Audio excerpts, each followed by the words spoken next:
Jadi kembali lagi dengan KDK ketiga, KDK keempat, kemudian menarik-narik Pak Dirjen ya untuk membuat surat dan seakan-akan bisa ikut campur tangan gitu kan. Nah, ini hati-hati ya, hati-hati. Jadi seharusnya Kemenkumham itu kita jaga ya, kita jaga lambangnya, kita jaga kehormatannya dan lain sebagainya. Tidak boleh di peta konflik. Bahkan Pak Menteri juga menyebutkan saya tidak mau di peta konflik ya, karena ada kalimat keras kepala ya, yang satu begini, yang satu begini. Setelah dilakukan pengecekan, betul hotel di Cilegon itu sudah di booking ya, sehingga tidak bisa lagi yang lain masuk oleh salah satu kelompok ya kan, dan sudah dibayar DP. Coba sampai Menteri tahu itu. Iya, ya di rapat pimpinan dengan Komisi 3 itu kan semua orang bisa mendengar ya, dan tidak mungkin Pak Menteri itu berbohong. Saya tidak mau di peta konflik. Coba apakah yang begini kita kemudian tersenyum ya, kemudian membiarkan? Kalau menurut saya tidak. Ini harus dipertanggungjawabkan oleh mereka yang memang membooking tempat itu ya, yang memang merekayasa, mengkondisikan ya. Ini kan perencanaan tidak baik ini untuk kepentingan organisasi. Ya itu. Dan akhirnya ada lagi KDK keempat ya. KDK keempat kan Maret, terus surat. Ya. Surat Kumham pertama. Ya. Ternyata memperpanjang masa kepengurusan. Nah, itu gimana? Ya. Kalau saya kembali dengan awal ya. Jadi ini sudah saatnya ya diambil alih. Ya. Jadi kalau kita mau bicara tentang periode 3 tahun ya, kita mesti konsisten dengan periode 3 tahun. Terus tidak ada penegasan kembali atau pengangkatan pelaksana tugas ketua umum dan DKP ya. Nah, artinya kita tidak bisa abaikan ini. Jadi bagi saya pasal 21 ayat 2 huruf B ya, itulah yang paling layak diambil. Dan saya menyarankan, mudah-mudahan ya, jadi saran saya itu segera ya 2/3 ketua-ketua Pengwil yang memang ingin menyelamatkan organisasi ya, karena itu diakomodir oleh pasal 21 ya ayat 2 huruf B untuk diambil alih dan kemudian segera melaksanakan kongres luar biasa.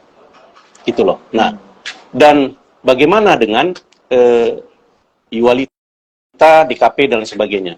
Nyatakan nonaktif. Kemudian tugaskan untuk mempersiapkan laporan pertanggungjawaban pada kegiatan kongres luar biasa yang akan dilaksanakan dan akan diberitahukan sesegera mungkin. Nah, ini ada pendapat. Nah, ini nyangkut nanti om pertanyaan selanjutnya. Yeah. Mudahnya menelurkan KDK awal mula kesemrawutan kepemimpinan di PPYNI. Pertanyaannya, ini kan terakhir ini kalau nggak salah hari ini saya dapat bocoran, bahasa dong. Yeah. Muncul surat dari pihak yang sebelah satunya, sebelah kiri tadi sudah kita bahas. Yeah. Dengan aneka ragam KDK dan surat dan satunya lagi ini 24 Pengwil ini mengeluarkan surat kalau tidak salah. Saya tadi juga baca sekilas surat. Nah, itu kan ada yang menarik dari surat itu bahwa seharusnya PP ngeluarin KDK dong untuk memperpanjang masa bakti sampai Agustus. Oh, itu yang surat dari 24 Pengwil itu. Itu tanggapan gimana, Pak? Karena tadi kita bahas KDK, tiba-tiba muncul bahasa itu. Saya mau ketawa ya gimana ya. Kalau menurut saya ini kok menjadi rancu gitu ya. Ya, menjadi rancu. Kenapa saya bilang menjadi rancu? Seharusnya para ketua-ketua Pengwil itu paham dulu tentang periodisasi. Ini mesti disepakati dulu dengan periodisasi. Sepakat tidak periodisasi itu 3 tahun? Kalaupun diperpanjang, mekanismenya dilakukan dengan benar apa tidak? Kalau tidak benar, kan tidak bisa dianggap itu sah.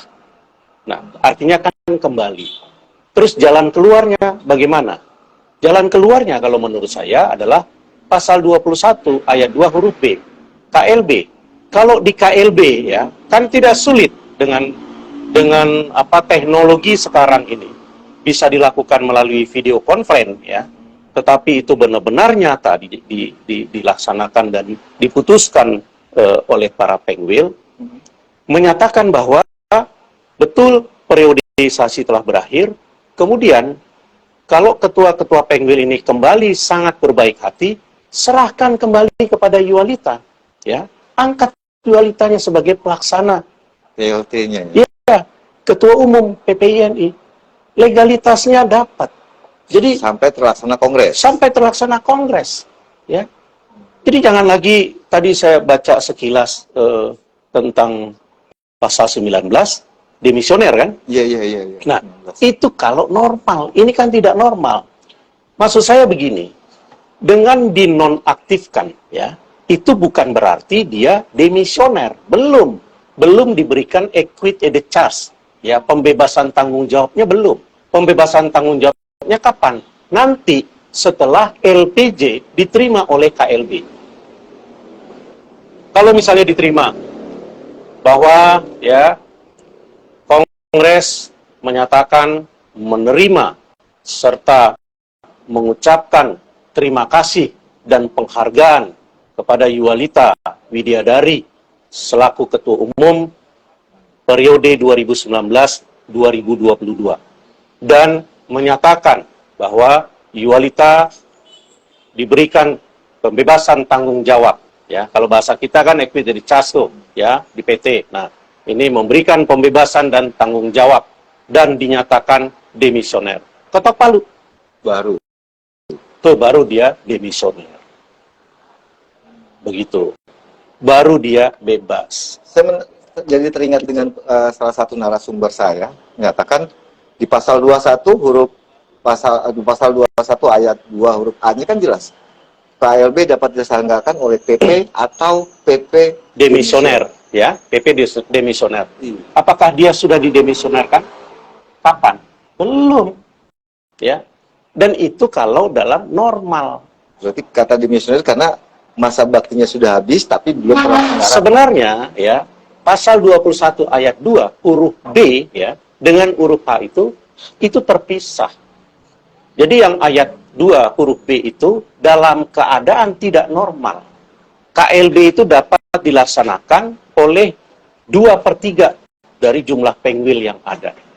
Ketentuan ya tentang penyelenggaraan KLB ini Kongres itu berlaku untuk KLB. Apa itu? Ya.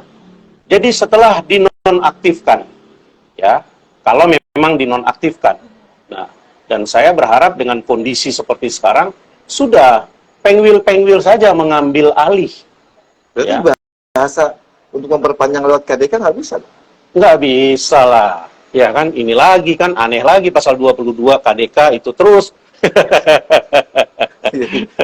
Nggak bisa, itu alasan pembenaran. Nah, jadi maksud saya dengan kondisi begini ya, pilihannya itu deklarasikan oleh 2/3 jumlah pengwil, ya, minimal 2/3 itu, kemudian nyatakan bahwa periode itu sudah berakhir. Nah, solusinya apakah diserahkan kembali kepada Yualita sebagai pelaksana tugas ketua umum atau diambil alih oleh presidium, pengurus wilayah, gitu loh.